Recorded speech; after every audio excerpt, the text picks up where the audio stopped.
yeah. We bout to bump, and hit 'em with the dirty headbanger 10-5 on the Richter. Back again this time with new members. It's a Cane's thing, we bout to get with ya. Folks talking, ain't saying a whole lot. We bringing that straight fire to blow the whole spot. We keep the whole block locked like a fair pin, and turn the game upside down like a head spin.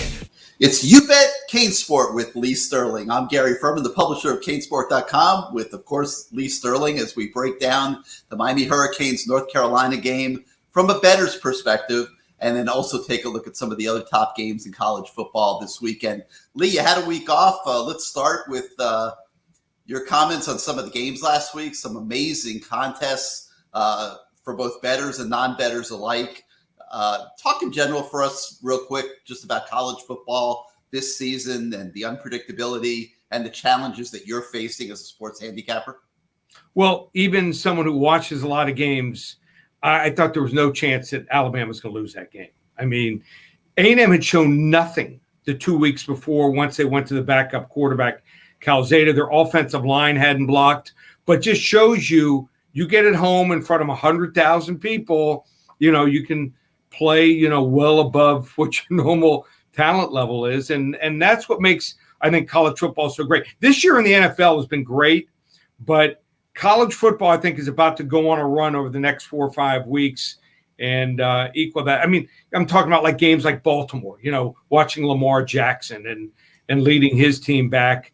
It's been some great, you look at like the Chargers, we lament as Dolphin fans, picking Tua, making that mistake. Not that Tua won't be decent, but, how do you mess that up when that was your main thing you were watching for the last 4 or 5 months? But just incredible talent, and home field is back to being important.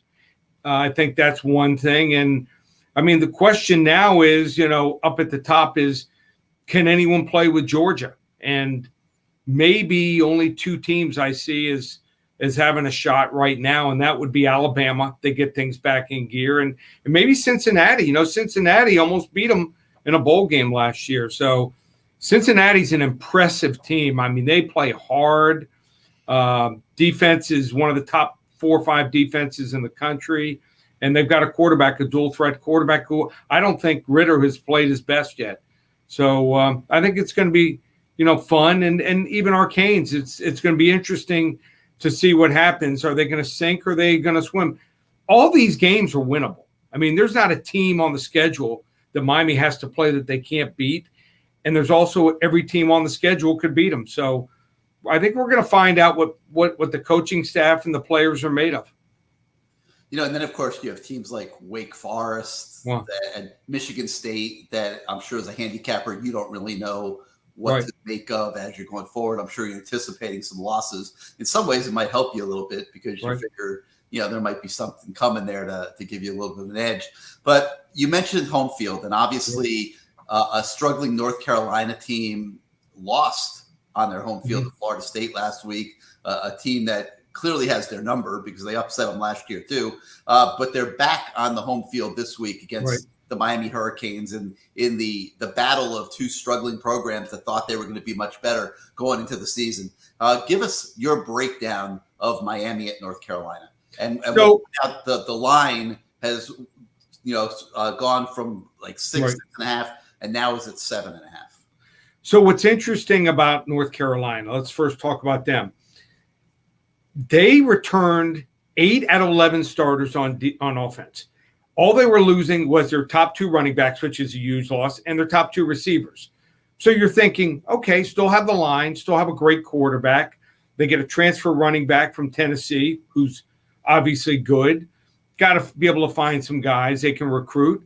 It's amazing they aren't near where they were last year. And then the defense lose 1 starter, Chaz Surratt. Now, obviously, NFL caliber player, linebacker, former quarterback, who was their leader, emotional leader, and just would make tackles sideline to sideline. But it's amazing that, like, their offensive line was good last year. They are awful this year. It's awful. It's stunning to watch. I watched the game twice. I just couldn't believe just guys I mean, they're very similar to Miami, Gary. It's incredible. So now, obviously, they have a better quarterback, but their offensive line, missing blocks, missing stunts, just the effort isn't there. But that's an indication of their coach. And when he was at Texas, same thing.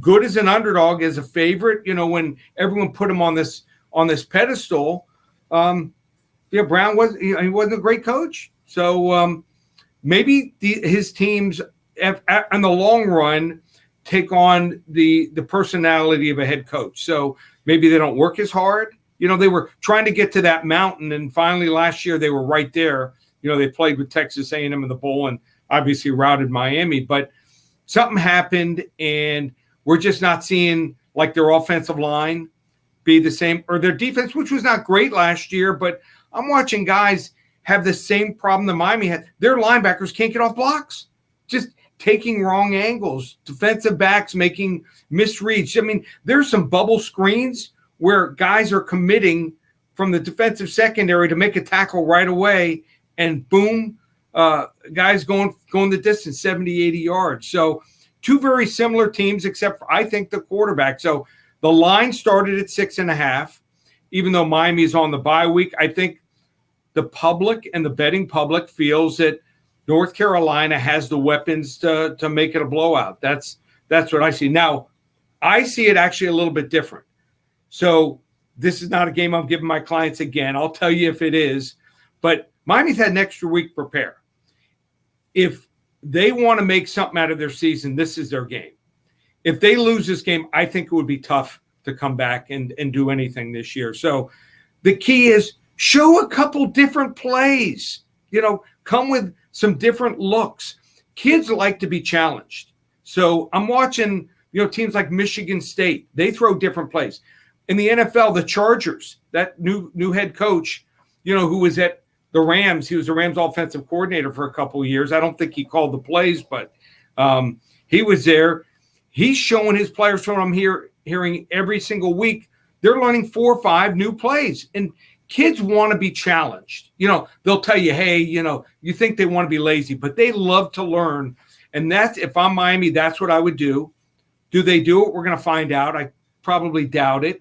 But you got to go hurry up. You got to try some different things. You got to play with a lead in this game. You fall behind, and it's going to be tough. What's interesting about North Carolina in the last couple games, their best running back's been Hal. I mean, doing quarterback draws, when he goes back to pass. So the key is for the defensive line to stay in their lanes. We have not been good at that. When you blitz from one side, let's say you have a 6-man rush coming, and you have 4 guys, your 4 down linemen are rushing, and let's say you're blitzing an outside linebacker and a cornerback from one side. The 2 rushers from the other side have to know, don't try to, go all the way around and try to, it's not to play hero time. The quarterback's going to run into you. He's going to run into your side almost for sure if the rush is effective. So just sit there and wait, move upfield, but be vigilant. So I'd like to see them, some of these things that they're probably taught pay off in the game. So I don't think North Carolina is anything special. I obviously would like to play them off of a win, because then they might be a little – overconfident, especially coming off that big win last year they had over us where we were dominated. But I still think we have as good or better players than they do. So I'm going to I think the line is elevated a little bit. I think Miami pulls off the upset here. I think they win this game something like 31-27. So I'm going to take a shot on Miami here and call for the upset. Manny Diaz's last stand, the comeback of Manny in Chapel Hill on Saturday. A couple things that come to my mind watching FSU play North Carolina. They had a lot of success with the quarterback running the ball. Right. And Miami's down 2 quarterbacks coming into this game. Yeah. And, so that's like a little bit of an interesting conundrum, I think, right. For Rhett Lashley. How much does he run Tyler Van Dyke after watching film and seeing how effective that can be? The other thing that is really puzzling me about North Carolina, and you could comment on this because you really look at this stuff. When I look at their offensive stats, and we know how good they were on offense last year, it's not like that crazy of a drop. I mean, they averaged 537 yards a game last year. This year they're averaging 486. All right, so they're dropping like 50 yards a game. Still good. It's still good.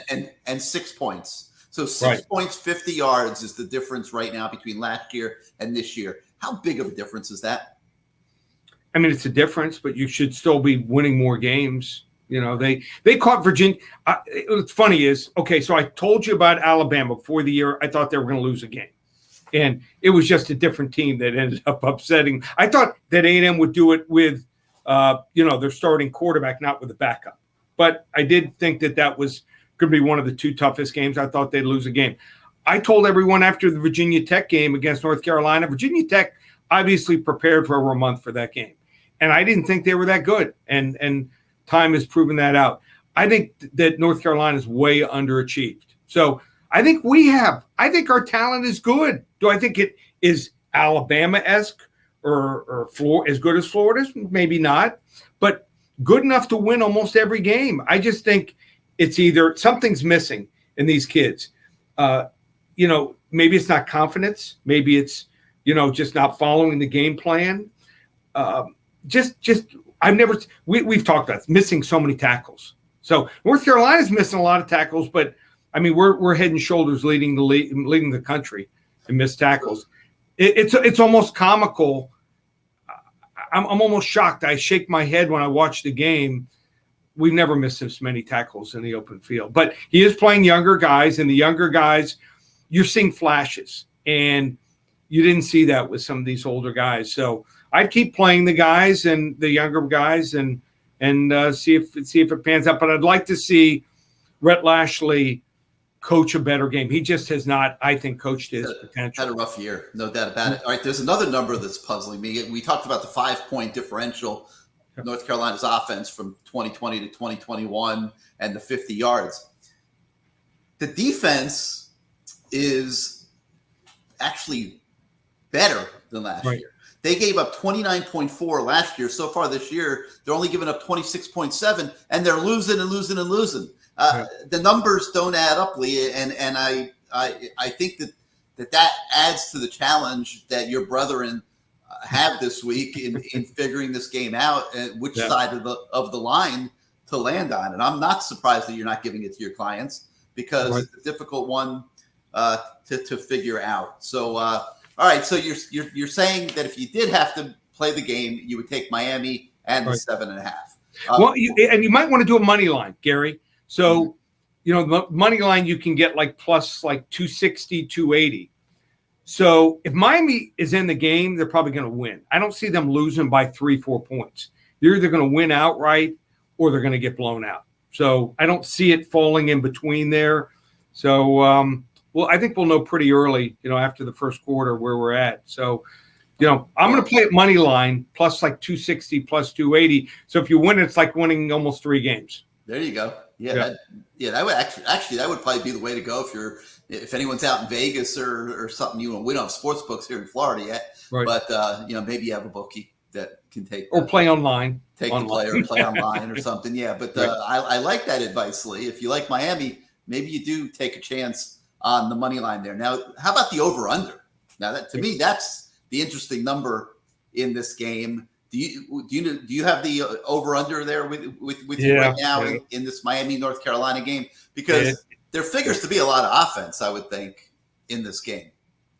It's 63 right now. Okay, so two potentially decent offensive teams in this game. Is that too much? Well, I mean, remember, we're starting a freshman quarterback. So I think if King plays in this game, it would probably be about 70. Mm-hmm. I think it's probably skewed down, probably 6 to 7 points because of that. If Van Dyke plays like he played in the second half, it's gonna fly over. So I think him settling in. I mean, you could tell he wasn't ready. I mean, almost the first half in that game a couple weeks ago. So I still think it probably. I mean, I got it right there. I got it right near the number. So 63 is a lot of points, So stay away from the over-under? Yeah, I mean, it's 9 touchdowns. It's a lot of scoring. A lot of scoring. It's more than 2 touchdowns every quarter. I would stay away from the total. Like I said, I would just go with Miami money line. If you lose, it's no big deal. It's where we are in the season. We're kind of expecting. We're almost chalk it up to expecting everything else. we're almost expecting a loss. Hurricane Club donations, right? Season tickets, right? Just, lump it all into one. Right. And if you win, it's a nice score, and you're almost back to even. All right. Before we let you go, any other games you like this week? Yeah, so I like Florida a lot. They're playing LSU. I think one of the best things for Manny Diaz is what's going on at LSU with Ed Ogeron. So we might be, if Manny was let go, we could be competing for, a couple of the same coaches. Billy Napier is a name that's been talked about. He's at Louisiana. They look really good. And Manny talked about how good App State is. App State got destroyed. Absolutely destroyed in that game. Wasn't even close. So that's not a good statement for Miami. No, not at all. So, I told you about Alabama. I didn't think App State was great either. Michigan State's been a little bit better than we thought. But LSU has lost Butte, their best receiver. This is a kid that might go top 10, top 15 in the draft in the first round. Stingley, their best cornerback, going to go maybe top 2 or top 3. And their other starting cornerback was announced out today. So, this is a team that needs to run to stay in the game. They got to slow down the game against Florida. But they tried that last week against Kentucky and still lost by 3 touchdowns. They really have no identity. They don't play hard. They don't play smart. I never thought Ed Ogeron was a good coach. He just happened, to have some great players and had some great coordinators. Joe Brady was amazing. He had a great defensive coordinator who moved on also. He's got now a first-year offensive coordinator, which I think is a huge mistake. And I think Florida lost the game. Remember last year, a 23-point favorite. They lost that game. I think it was something like 37-34 at home. That was, remember the throwing of the shoe in that game. So I think this is a circle game here for Florida. They win the game big, 38-17 by 3 touchdowns. Also like Pitt against Virginia Tech. Pitt really good on third down conversions. I think they're over 50%, which you don't see very often. Mark Whipple having a great year as offensive coordinator. Yeah. Good coordinator at this level. Not a great head coach, so a lot of guys like that. But they passing game also 70% completions on the year. They're averaging 9.7 yards per attempt. And on the other side, Virginia Tech just 58% completion percentage, 6.6 yards per attempt. So that's difference of 3 yards. That's big in college football. Never thought Virginia Tech was very good. I like Pitt here, something like 37-27 in that game. Those are 2 games I like. And then probably the only other game of note, team out west, Arizona State. You thought I was going to say Arizona there for a second, Jed Fish. So I don't know if you saw this. They had open tryouts 2 weeks ago. Did you see that? I heard about that. Yeah. Open tryouts in the middle of the season. I mean, you're really hurting. So I like Arizona State against Utah. Arizona State's talent has never matched their production. I don't think Utah has many game breakers on offense. Arizona State housed UCLA a couple weeks ago. I think got some special guys at running back and receiver. Got a quarterback in Daniels who's really good, good dual threat quarterback. So I like Arizona State against the Utes. All right, Lee. Well, great insight. Hope that you gave guys a few winners here and make a little extra cash this week. And Cane's on the money line, everybody. That's the best advice that Lee Sterling can give you this week. The weird thing is I think you got like about 65% of the fan base that doesn't want to hear that.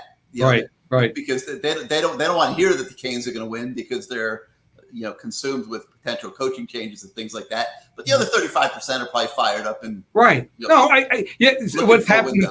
What happens, Gary, is when things go wrong, they're like, oh well, now we got to root for them to lose. But when things are going good, they're rooting. It's a tough situation to be in as a Miami fan. But we lost a key recruit possibly this week. That hurts. The whole situation with recruiting. I've said this from the start. I said this a few years ago. I wish they would have brought in Charles Fishbein and Larry Bluestein. I think that either or both of those guys, would have been a huge boon for this program. They know South Florida talent. They've been feeding it to Texas A&M. I know Texas A&M is a client of Charles Fishbein's. I know Georgia is. He's been feeding them for the last 8-10 years, South Florida kids. And I think maybe even Ohio State and Alabama. So yeah, but in fairness, and I like Fish. Fish is a friend. I don't think knowing who the players are down here is Miami's problem. I think getting the best ones to come to school is really their problem. Well, I will say this, Gary. I think sometimes we're a little late. I mean, some of these guys, like I see them at games. Like I'm going to be going to a game tomorrow night. I'm going to go to the Gulliver game. I think it's against Chaminade up in Fort Lauderdale or Chaminade, one of those. I forget which one it was. But you see these guys out there, and they see some of these guys. They run camps, and they see guys starting in 9th grade. 9th, 10th grade, right. Yeah, and they feed guys, to the coaches. I've seen them that they could start recruiting them early. Right. I mean, I go to spring games and I see some of these guys in other states, afterwards they go into the office and they're meeting with the Texas coaches, the Ohio State coaches, the Clemson coaches, and they're feeding guys to these coaching staffs. And that's where I think we're lacking.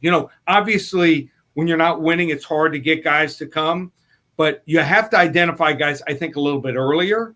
And I mean, it used to be you identified them in 11th grade. Now it's starting, believe it or not, in 9th and 10th grade. So I think that could improve. And that's just my suggestion. How they would improve. They got a long list in Coral Gables right now and some tough decisions ahead. So I'm sure we'll be touching on that as we go forward here through the season. For Lee Sterling, I'm Gary Furman. Lee, thank you for your insight again this week. And we'll see everybody next time on You Bet CaneSport.